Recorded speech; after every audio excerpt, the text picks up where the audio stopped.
नमस्कार दोस्तों, 4 PM middle east में आपका स्वागत है। मैं हूं आपके साथ प्रगति ठाकुर। 4 PM के इस मंच पर हम आपके लिए लेकर आते हैं खाड़ी देशों से जुड़ी रोचक जानकारियां और कहानियां। तो इसी कड़ी में हम 4 PM के इस चैनल पर लेकर आए हैं यूएई से जुड़ी एक ऐसी खबर जिसे सुनकर आप सोचने को मजबूर हो जाएंगे कि दुबई आखिर इस डिजिटल जमाने में इतना आगे कैसे निकल सकता है। जैसा कि हम सभी जानते हैं कि आज के समय में एआई ने कैसे अपनी जगह बना ली है। आज हर चीज एआई की मदद से हो रही है, या यूं कहे कि एआई ने हमारे दैनिक जीवन को आसान बना दिया है। ऐसे में अब जब बात की जाए दुबई जैसी हाईटेक सिटी की, तो यहाँ एआई का यूज नेक्स्ट लेवल पर हो रहा है। एआई के जरिए दुबई में नए नए प्रयोग किए जा रहे हैं। वहीं इसी बीच एआई को लेकर दुबई ने ऐसा कुछ किया है जिसकी दुनिया भर में चर्चा हो रही है। तो आइए जानते हैं क्या है पूरा माजरा और क्यों हो रही है इतनी ज्यादा चर्चा। तो जैसा कि आप सभी जानते हैं, दुबई हमेशा से इनोवेशन और फ्यूचरिस्टिक सोच रखता है।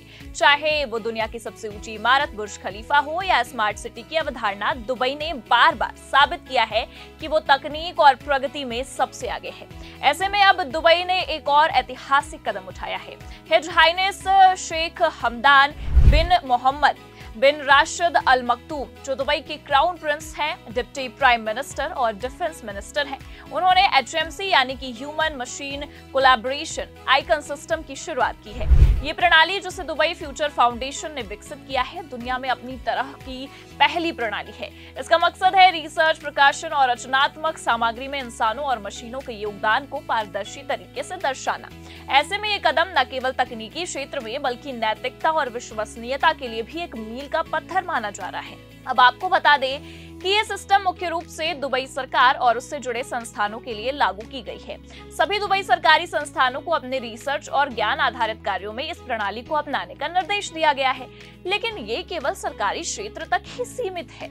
शेख हमदान ने वैश्विक स्तर पर रिसर्चरों और लेखकों, प्रकाशकों और डिजाइनरों और कंटेंट क्रिएटर्स को इस प्रणाली को स्वेच्छा से अपनाने के लिए आमंत्रित किया है। ये प्रणाली मुफ्त में उपलब्ध है और इसे उपयोग करने के लिए किसी अनुमति की आवश्यकता नहीं है। आइकन को सामग्री के कवर पेज, फुट नोट्स या फिर डिस्क्लेमर सेक्शन में भी इस्तेमाल किया जा सकता है। एग्जाम्पल के लिए देखें तो अगर कोई यूट्यूब वीडियो एआई की मदद से बनाया गया तो वीडियो के डिस्क्रिप्शन में HMC आइकन जोड़ा जा सकता है, जो ये दर्शाएगा कि वीडियो के किन हिस्सों में एआई का योगदान है। ये प्रणाली न केवल लिखित सामग्री बल्कि वीडियो, इमेज और अन्य मल्टीमीडिया कंटेंट पर भी लागू होती है। तो इसे लेकर शेख हमदान ने अपनी प्रतिक्रिया भी जाहिर की है और कहा है कि आज की तेजी से विकसित हो रही तकनीक के दौर में मानव रचनात्मक और आर्टिफिशियल इंटेलिजेंस के बीच अंतर करना एक बड़ी चुनौती बन गया है। इसलिए हमने ये प्रणाली शुरू की है जो ये स्पष्ट करती है कि सामग्री कैसे बनाई गई। ये प्रणाली न केवल रचनाकारों को जवाबदेह बनाती है बल्कि उपभोक्ताओं को भी ये समझने में मदद करती है कि वो जो पढ़ रहे हैं, देख रहे हैं या सुन रहे हैं उसका स्रोत क्या है। दुबई की ये पहल वैश्विक स्तर पर एक नया मानक स्थापित कर सकती है। आज के समय में जब एआई टूल्स जैसे ChatGPT, मिडजर्नी का उपयोग आम हो गया है, ये प्रणाली कंटेंट क्रिएटर्स के लिए एक नैतिक दिशा निर्देश प्रदान करती है। ये न केवल पारदर्शिता को बढ़ावा देती है बल्कि उपभोक्ताओं को भी भरोसा जीतती है। उदाहरण के लिए अगर कोई यूट्यूबर इस प्रणाली का उपयोग करता है तो दर्शक ये जान सकेंगे कि वीडियो में कितना मानवीय और कितना मशीनी योगदान है। ये प्रणाली रिसर्च और प्रकाशन के क्षेत्र में भी क्रांति ला सकती है। वैज्ञानिक प्रतिक्रिया, विश्वविद्यालय और शोध संस्थान इस प्रणाली को अपनाकर अपनी सामग्री की विश्वसनीयता को बढ़ा सकते हैं। साथ ही ये प्रणाली एआई के नैतिक उपयोग को भी बढ़ावा देती है, जो आज के समय में एक महत्वपूर्ण मुद्दा है। भविष्य में इस तरह की प्रणाली को अन्य देश भी अपना सकते हैं, जिससे वैश्विक स्तर पर एक एकीकृत मानक बन सकता है। हालांकि ये प्रणाली एक बड़ा कदम है, लेकिन इसके सामने कुछ चुनौतियां भी हैं। पहली चुनौती है इसका स्वैच्छिक उपयोग। चूंकि ये गैर सरकारी संस्थानों के लिए अनिवार्य नहीं है, हो सकता है कि कुछ क्रिएटर्स इसे अपनाने में हिचकिचाए। दूसरी चुनौती है एआई योगदान की मात्रा को मापन, और ये प्रणाली सटीक प्रतिशत पर आधारित नहीं है बल्कि रचनाकारों के स्व मूल्यांकन पर निर्भर करती है, जो व्यक्तिपरक हो सकता है। इन चुनौतियों का समाधान करने के लिए दुबई फ्यूचर फाउंडेशन ने आइकन को उपयोग में आसान और मुफ्त बनाया है। साथ ही वैश्विक स्तर पर जागरूकता अभियान चलाए जा सके ताकि अधिक से अधिक लोग इसे अपनाएं। भविष्य में एआई योगदान को मापने के लिए और अधिक उन्नत टूल्स विकसित किए जा सकते हैं। यूएई ने न केवल ये सिस्टम अनिवार्य किया है बल्कि इसके साथ ही कई और प्रयोग भी किए हैं। सामने आई खबरों के मुताबिक अभी हाल ही में अबू धाबी ने मावकिफ पार्किंग में एआई ब्रेन लगाया। जिसे लेकर भी जमकर चर्चा में बना हुआ है।